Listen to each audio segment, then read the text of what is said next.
Hi friends, मैं जिगर शाह आपका स्वागत करता हूं मेरी यूट्यूब चैनल सरबाज़ा विज़न में। दोस्तों, एक बार फिर से मिल रहे हैं, नेक्स्ट वीक की स्ट्रैटेजी को लेकर आए हैं।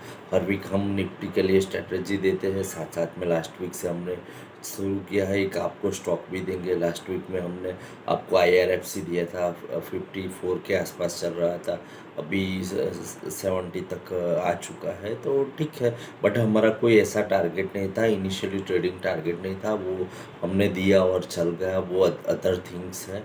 बट हम तो जो भी स्टॉक्स देते हैं या 5 to 10 ईयर्स के लिए देते हैं। तो कई फ्रेंड्स ने हमको कॉल करके बोला कि भाई आपने स्टॉक का रिकमेंडेशन किया था, तो हमें क्यों नहीं बताया। वो हम 5 to 10 ईयर्स के लिए ही स्टॉक देते हैं। वो हम जो भी यहाँ पे स्टॉक देंगे, हर वीक एक स्टॉक देंगे, वो आप 5 से 10 साल तक रख सकते हो, और मल्टीपल मल्टी बैगर की कैटेगरी का स्टॉक दे रहे हैं, तो उसको आप शॉर्ट टर्म के नज़रिए से मत देखो।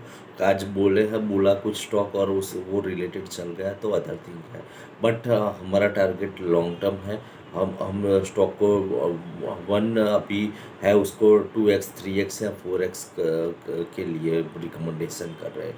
तो जो भी फ्रेंड्स हमें सुन रहे हैं, उनको भी हमारी एडवाइस है, ये हमारा कोई शॉर्ट टर्म व्यू नहीं है। अभी आज बोल रहे हैं, कल रिकमेंडेशन कर रहे हैं, कल कदाच बाज़ार में थोड़ा घट भी गया, तो हम जो भी नीचे जाता है वो अपॉर्चुनिटी होती है, वहाँ पे बाय करना चाहिए। चल गया तो वो अच्छा है, आपने लिया तो ठीक है। बट हमारा व्यू तो 5 to 10 ईयर्स है। तो सो हमारा स्टॉक्स जो भी अभी यहाँ पे रिकमेंडेशन होता है, वो आपको बहुत ही स्टडी करके 5 साल 10 साल तक रख के आपका कितना पैसा बनेगा, वो हम कंपेयर करके बताते हैं। उसके लिए हमने क्राइटेरिया रखा हुआ है, वो सभी को फॉलो कर रहे हैं। फर्स्टली वो डिविडेंड यील्ड अच्छी होनी चाहिए, यानी कि आपका सेविंग के इंटरेस्ट का लॉस नहीं होना चाहिए, रिजल्ट्स अच्छे होने चाहिए।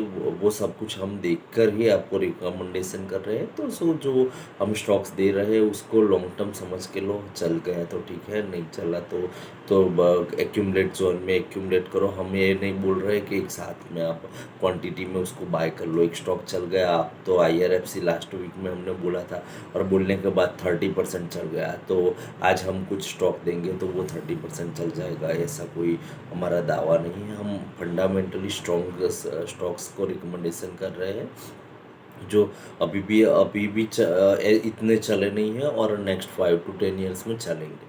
नीचे जाता है तो एक चांस है, ये समझ के आपको बाय करना चाहिए। फर्स्टली हम आ जाते हैं निफ्टी पे। निफ्टी 19,800 के ऊपर बंद आया, यानी कि निफ्टी अभी भी तेज़ी के ट्रेंड्स में है। हमें लगता है 19,950 के आसपास निफ्टी आएगा।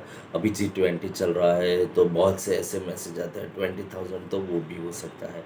तो अभी निफ्टी का मूड अच्छा है। 650 के नीचे जाएगा तो हम मंदी रिकमेंडेशन करेंगे। 650 के नीचे जब तक ऊपर है तो हम मंदी के लिए नहीं बोलेंगे। तो अभी भी बैरियर बना हुआ है 650 पे, ऊपर में जगह है 19,900, 20,000 भी आ सकता है।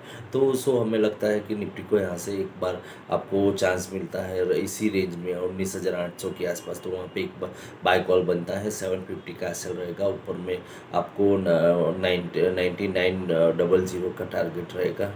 तो हमें लगता है कि ओवरऑल बाजार एक रेंज बाउंड रहेगा, ऊपर में 19,950 से ऊपर नहीं चलने वाला, और नीचे में 650 की जो आपको रेंज बोली है वो टूटने वाली नहीं है। यानी कि नीचे के लिए 150 पॉइंट है, ऊपर ऊपर के लिए भी सेम ही ये 150 पॉइंट की रेंज है। तो एक 300 पॉइंट ऊपर नीचे घुमा के एक रेंज बाउंड ट्रेड रहेगा। उसमें अभी लगता है कि थोड़ा बहुत स्मॉल कैप मिड कैप में जो भी एक्शन चालू है वो थोड़ा बहुत चलता रहेगा, but stock specific correction Nifty में आएगा। निफ्टी में पर्टिकुलर स्टॉक को लेकर लंबा करेक्शन आपको देखने को मिलेगा। तो निफ्टी के जो भी स्टॉक्स आप होल्ड कर रहे हैं, उसमें आपको एसएल लगा के होल्ड करना चाहिए। निफ्टी के कई स्टॉक्स हमें लगता है कि बाजार थोड़ा भी खराब हुआ तो वो जोर से गिरेंगे। अभी हमने रिलायंस में लास्ट वीक में बताया था, रिलायंस 2400 के नीचे जाता है उसमें से 150 से 200 रुपये की डाउनफॉल और आ जाएगी, तो अभी ये ऊपर है, ठीक है। बट ऐसे कई स्टॉक्स है कि वो रेंज से नीचे जाएंगे तो वो बुरी तरह से पिटेंगे। हाँ, बैलेंस करने के लिए कुछ आईटी चल जाएगा या बैंक चल जाएगा, वो अदर थिंक है। बट हमें लगता है कि बाजार एक रेंज बाउंड रहेगा। निफ्टी के पर्टिकुलर स्टॉक्स में करेक्शन में देखने को मिलेंगे। स्मॉल कैप मिड कैप में अभी भी ठीक ठाक चलेंगे, इतनी बहुत खराबी नहीं दिख रही है, ठीक है। लास्ट वीक में भी स्टेडी चले हैं, इस वीक में भी स्टेडी चलेंगे, बहुत ख़राब नहीं होंगे। हाँ, एक आउटसाइड हमने पहले भी बहुत बार बोला है कि बाजार गिरेगा तो कोई आउटसाइड रीज़न से ही गिरेगा, तो आउटसाइड एक रीज़न हमें दिख रहा है कि $90 के ऊपर 2 दिन और क्रूड टिक गया, तो ना क्रूड में और ज़्यादा तेज़ी हो सकती है। क्रूड में हमें पहला टारगेट $110 का है हमारे पास, दूसरा टारगेट $125 का है। तो अभी क्रूड में तेज़ी होगी तो अपने मार्केट में भी कुछ गड़बड़ हो सकती है, तो अपना मार्केट भी थोड़ा बहुत करेक्शन लेगा और थोड़ा ज़्यादा करेक्शन भी ले सकता है। तो हमें लगता है कि बाज़ार को एक तोड़ने के लिए पॉइंट भी काफ़ी हो जाएगा, क्योंकि कंटिन्यूस $90 पे अपना क्रूड ट्रेड करता है 10 दिन तक, तो हमारी जीडीपी पे 1% इफ़ेक्ट डाल सकता है। ये बहुत बड़ी चीज़ होती है, 1% बहुत बड़ी चीज़ है। तो हमें लगता है कि 90 के नीचे नीचे या 90 के आसपास है तब तक बहुत है। 90 के ऊपर सस्टेन हो गया तो क्रूड हमारे बाज़ार में भी तबाही मचा सकता है, तो उसको ध्यान में रखना चाहिए। अब हमने तेज़ी का तो कॉल दे दिया, आप बाय करके चल सकते हैं। 950 का टारगेट और 750 का एसएल हमने दे दिया। ऊपर में हम 950 टू 20,000 के बीच में सेल कॉल बता रहे हैं, और 950 टू 20,000 में आपको कंफर्टेबल जोन लगे वहाँ पे निफ्टी को सेल करना चाहिए। टू 20,040 का वो ऊपर में आपको एसएल लगाना है। ये स्ट्रिक्टली एसएल है, क्योंकि ऊपर में बाउंड्री बहुत दूर तक खुली हुई है और शॉर्ट सेल पोजीशन भी मार्केट में बहुत बन जाएगी, हमें लगता है कल या परसों। तो उसको ध्यान में रख के जो ऊपर में तेज़ी होगी तो ये सबको काटने के लिए दौड़ाएंगे। तो हमें लगता है कि आपको स्ट्रिक्टली एसएल से मंदी करनी चाहिए। हमें लगता नहीं है कि बहुत ज़्यादा एग्रेसिवली मंदी भी होगी या तेज़ी भी होगी, तो रेंज बाउंड होगी। तो हमने आपको 60-70 पॉइंट का के एसएल और वो नीचे में पहला टारगेट निफ्टी का आएगा 750, दूसरा टारगेट आएगा 650। 650 के नीचे जाने का भी हमें बहुत स्कोप नहीं रखना है, तो 650 पे प्रॉफिट बुक कर लेना चाहिए।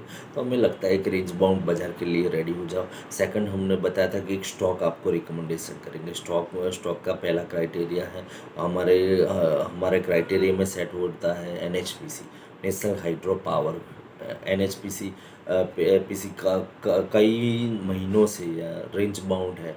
वो 45 टू 52 की रेंज में ट्रेड कर रहा है। अभी 2 दिन पहले 54 के आसपास की हाई लगा के वापस 52 के आसपास ट्रेड कर रहा है। बट हमें लगता है इसमें डिविडेंड यील्ड 6 to 8% के बिटवीन है, यानी कि 6 से 8% आपको सेविंग का ब्याज तो वहाँ पे मिल ही जाएगा। और स्कोप है वहाँ, यहाँ से स्टॉक 2x हो या 4x हो, कुछ भी हो सकता है, क्योंकि जो भी पुराने जो भी जिसने भी आईपीओ में लगा मिले थे वो सब सब कुछ बाज़ार से निकल गए, वो बेच बाच के छूट गए, अभी नए हैंड में हैं। और साथ साथ में हम उसकी कंपैरिजन एसजेवीएन से कर रहे हैं। एसजेवीएन एक लोकल कंपनी है, स्टेट बोरोइंग कंपनी है, और उसका भाव 67 या 70 हो सकता है। तो ये नेशनल कंपनी है, उसका भाव उससे ज़्यादा ही हो सकता है। तो यानी कि मिनिमम एसजेवीएन 70 के आसपास ट्रेड कर रहा है, तो उससे तो ऊपर ही जाएगा। तो हमें लगता है कि यहाँ से दुगना होने का बहुत ही चांसेस है। वहाँ इसको नीचे में 44 से नीचे ज़्यादा जाएगा नहीं, 44 को आप टारगेट करके चलो। 52 टू 44 में रेंज बाउंड ट्रेड में आपको जहाँ पे भी चांस मिले बाय कर लो। ऊपर में पहला टारगेट उसमें हमें 75 का दिख रहा है, दूसरा टारगेट 95 का है, और आगे तो हम 200 तक के टारगेट्स दे रहे हैं, तो मल्टीपल एक्स यानी 4x तक जा सकता है। तो हमें लगता है कि एनएचपीसी को डिलीवरी बेस बाय करना चाहिए। जनरली हमने लास्ट में आईआरएफसी बोला, वो भी गवर्नमेंट का स्टॉक था। अभी एनएचपीसी बोल रहे हैं, वो भी गवर्नमेंट का स्टॉक है। गवर्नमेंट स्टॉक होने का मेन रीज़न हम दे रहे हैं कि क्योंकि गवर्नमेंट स्टॉक है तो डिविडेंड यील्ड होगी, आपको सेविंग के इंटरेस्ट का लॉस नहीं होगा। 6-8 महीने ऐसे ही घूम पड़े रहे तो उसमें कुछ नुकसान नहीं है। सेविंग का इंटरेस्ट दे रहे हैं तो उसको होल्ड कर सकते हैं। आप एफडी कर देते हैं तो वहाँ पे भी इंटरेस्ट ही एक्सपेक्टेड होता है, तो यहाँ पे भी वो टारगेट से चलोगे तो पैसे अच्छे बनेंगे। तो हमने एनएचपीसी हमने खुद बाय किया हुआ है, हमारे क्लाइंट्स को भी रिकमेंडेशन किया है और आपको भी रिकमेंडेशन कर रहे हैं कि इसको बाय करें। हमने 47-48 से रिकमेंडेशन कर रहे हैं। अभी हमें लगता है कि ये ऊपर टिक गया है, 50 के ऊपर कंफर्टेबल जोन है, इसलिए आपको भी हम लॉन्ग टर्म के लिए यानी कि 4x बनाने के लिए ये रिकमेंडेशन कर रहे हैं। अपने पोर्टफोलियो में इसको रख दो, भूल जाओ, 1 2 3 साल के लिए भूल जाओ, बाद में हम रिव्यू करके बताएंगे कि उसमें क्या करना है। तो सो फ्रेंड्स, ये तो हो गई स्टॉक की बात। और एक आप सभी को रिक्वेस्ट है कि जिसने हमारे चैनल को सब्सक्राइब नहीं किया है वो हमारे चैनल को सब्सक्राइब कीजिए, हमें शेयर कीजिए, लाइक कीजिए, जिससे हम ज़्यादा से ज़्यादा लोगों तक पहुंच सके। हमने पहले निफ्टी के लेवल्स देने का स्टार्ट किया था, अब स्टॉक्स देने का स्टार्ट किया है।